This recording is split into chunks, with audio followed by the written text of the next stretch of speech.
FloEFD Quick Tips video. For this FloEFD Quick Tips video, we'll be looking at the combustion modeling capabilities of FloEFD. Combustion modeling in FloEFD is part of the Advanced module, which is an add-on functionality module. A datasheet outlining the exact capabilities of the Advanced module can be found online. Some of the details for combustion modeling can be seen here, such as the ideal gas requirement and fuels and oxidizers available. Users create their own mixtures from a range of predefined materials in the combustion library. The benefits of combustion modeling are that the flame shape can be determined and optimized. Combustion products can be determined for emissions regulations, and the overall burner efficiency can be analyzed. There are two models for burning. These are equilibrium, which assumes instant mixture ignition on contact. This is a steady state analysis.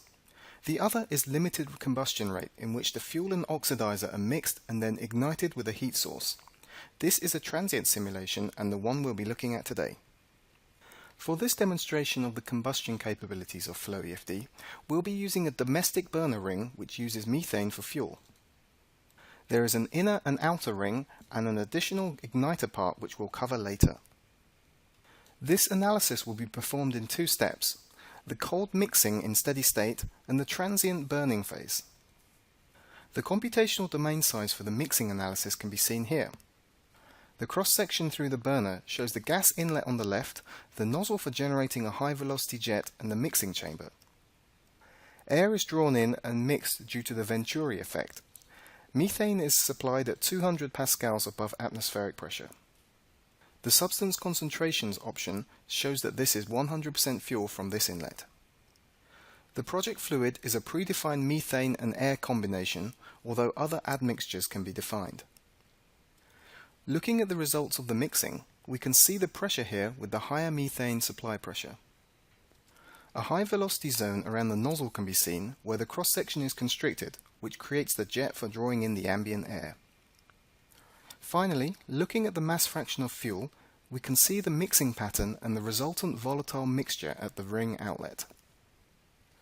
Probing allows determination of local fuel concentration. The flow trajectories show how the mixture is leaving the ring and what the pattern looks like.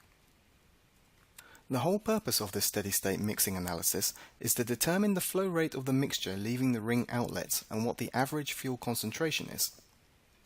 This is determined by interrogating the surface goals on the outlet. We can see a total mass flow rate of 0.4467 kg per hour at 15.7 methane by mass. Now let's look at the burning step of the analysis.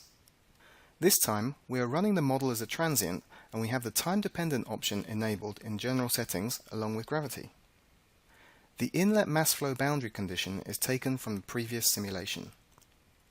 As we are using the limited combustion rate option, we need an igniter to start the reaction. This is where this small sphere comes in.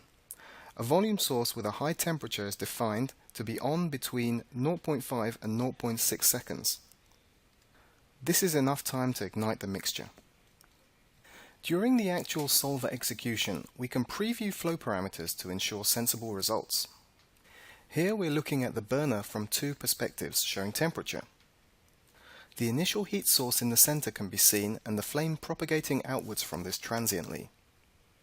The solution stops once the flame has become steady state. Once solved, the results show a variety of combustion-related parameters. Temperature shows hotspots in the simulation. The hottest areas are around the gas outlets, which is expected. This plot gives us an idea of the flame pattern. The velocity shows around 1 meter per second around the burner due to the high temperature combustion gas moving against gravity. Combustion progress shows where the combustion is actually occurring, which is close to the outlets. We can also plot various combustion products such as CO2, CO, NOx, and residual fuel. This is useful for emissions determination. An ISO surface showing combustion at a constant temperature gives a clearer idea of the flame pattern. Flow trajectories show the path of the combustion gases. FloEFD can be used to optimize the mixing and burning of fuels and oxidizers, all within your MCAD system, to determine the product performance before prototyping. This has been another 5-minute FloEFD quick tips video from Mentor Graphics. Please look out for our other videos.